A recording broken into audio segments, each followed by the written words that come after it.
ಮುಂಬರುವ ಲೋಕಸಭಾ ಚುನಾವಣೆಗೆ ಅಭ್ಯರ್ಥಿಗಳನ್ನು ಆಯ್ಕೆ ಮಾಡುವುದೇ ಒಂದು ದೊಡ್ಡ ವಿಷಯವಾಗಿಬಿಟ್ಟಿದೆ. ಅದರಲ್ಲೂ ಜೆಡಿಎಸ್ನಿಂದಾಗಿ ಯಾರು ಯಾವ ಕ್ಷೇತ್ರದಿಂದ ಅಖಾಡಕ್ಕೆ ಇಳಿಸಬೇಕು ಎನ್ನುವುದೇ ದೊಡ್ಡ ವಿಷಯವಾಗಿಬಿಟ್ಟಿದೆ. ಮಾಜಿ ಪ್ರಧಾನಿ ಎಚ್.ಡಿ. ದೇವೇಗೌಡರ ಕುಟುಂಬದ 3ನೇ ತಲೆಮಾರಿನ ಯಾರು ಚುನಾವಣೆ ಅಖಾಡಕ್ಕೆ ಇಳಿಯಲಿದ್ದಾರೆಂಬ ಚರ್ಚೆಗಳು ದಳ ಅಂಗಳದಲ್ಲಿ ಆರಂಭವಾಗಿವೆ. ಈಗಾಗಲೇ ಸಚಿವ ಎಚ್.ಡಿ. ರೇವಣ್ಣ ಪುತ್ರ ಪ್ರಜ್ವಲ್ ರೇವಣ್ಣ ರಾಜಕೀಯದಲ್ಲಿ ಸಕ್ರಿಯರಾಗಿದ್ದಾರೆ. ಇನ್ನು ಸಿಎಂ ಕುಮಾರಸ್ವಾಮಿ ಪುತ್ರ ನಿಖಿಲ್ ಸಹ ಮಂಡ್ಯ ರಾಜಕಾರಣದಲ್ಲಿ ಕಾಣಿಸಿಕೊಳ್ತಾ ಇದ್ದಾರೆ. ಇವರಿಬ್ಬರ ನಡುವೆ ಮತ್ತೊಂದು ಹೆಸರು ಕೇಳಿ ಬರ್ತಾ ಇದೆ. ಪ್ರಜ್ವಲ್ ರೇವಣ್ಣ ಹಾಸನದಿಂದ ಮತ್ತು ನಿಖಿಲ್ ಕುಮಾರ್ ಮಂಡ್ಯದಿಂದಲೇ ಸ್ಪರ್ಧೆ ಮಾಡುತ್ತಾರೆ ಎಂಬ ಮಾತುಗಳು ಕೇಳಿ ಬಂದಿದ್ದವು. ಈ ಮಾತುಗಳಿಗೆ ಪೂರಕ ಎಂಬಂತೆ ದೇವೇಗೌಡರು ಸಹ ಹಾಸನದಿಂದ ಪ್ರಜ್ವಲ್ ಸ್ಪರ್ಧೆ ಎಂದು ಘೋಷಣೆಯನ್ನ ಕೂಡ ಮಾಡಿದ್ರು. ಆದರೆ ಪ್ರಜ್ವಲ್ ರೇವಣ್ಣ ಸ್ಪರ್ಧೆಗೆ ಮೈತ್ರಿ ಕಾಂಗ್ರೆಸ್ ಪಕ್ಷದ ನಾಯಕರೇ ವಿರೋಧ ವ್ಯಕ್ತಪಡಿಸುತ್ತಿದ್ದಾರೆ. ಈ ಹಿನ್ನೆಲೆಯಲ್ಲಿ ದೇವೇಗೌಡರು ತಾವೇ ಸ್ಪರ್ಧೆ ಮಾಡಬೇಕೆಂದು ತೀರ್ಮಾನಿಸಿದ್ದಾರಂತೆ. ಇತ್ತ ರೇವಣ್ಣ ಅವರ ಮತ್ತೋರ್ವ ಪುತ್ರ ಸೂರಜ್ ರೇವಣ್ಣ ಅವರ ಹೆಸರು ಕೂಡ ಹರಿದಾಡುತ್ತಿದೆ. ಯಾರು ಯಾವ ಕ್ಷೇತ್ರದಿಂದ ಸ್ಪರ್ಧಿಸುತ್ತಾರೆ ಎನ್ನುವುದನ್ನು ನಾವೆಲ್ಲ ಕಾದು ನೋಡಬೇಕಿದೆ. ಮಂಡ್ಯ ಟಿಕೆಟ್ ಸಿಗುವ ಭರವಸೆ ಹಿನ್ನೆಲೆಯಲ್ಲಿ ನಿಖಿಲ್ ಕುಮಾರಸ್ವಾಮಿ ಕ್ಷೇತ್ರದ ಸಾರ್ವಜನಿಕ ಕಾರ್ಯಕ್ರಮಗಳಲ್ಲಿ ಕಾಣಿಸಿಕೊಂಡಿದ್ದರು. ಮಂಡ್ಯದ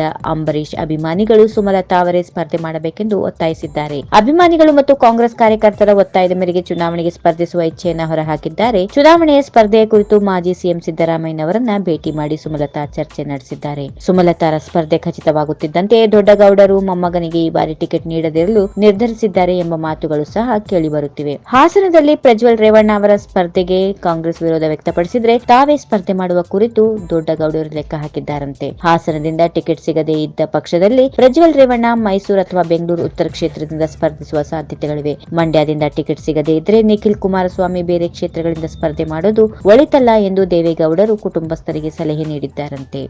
ಈ ವಿಡಿಯೋ ನಿಮಗೆ ಇಷ್ಟವಾದಲ್ಲಿ ಲೈಕ್ ಮಾಡಿ, ಶೇರ್ ಮಾಡಿ, ಸಬ್ಸ್ಕ್ರೈಬ್ ಮಾಡಿ.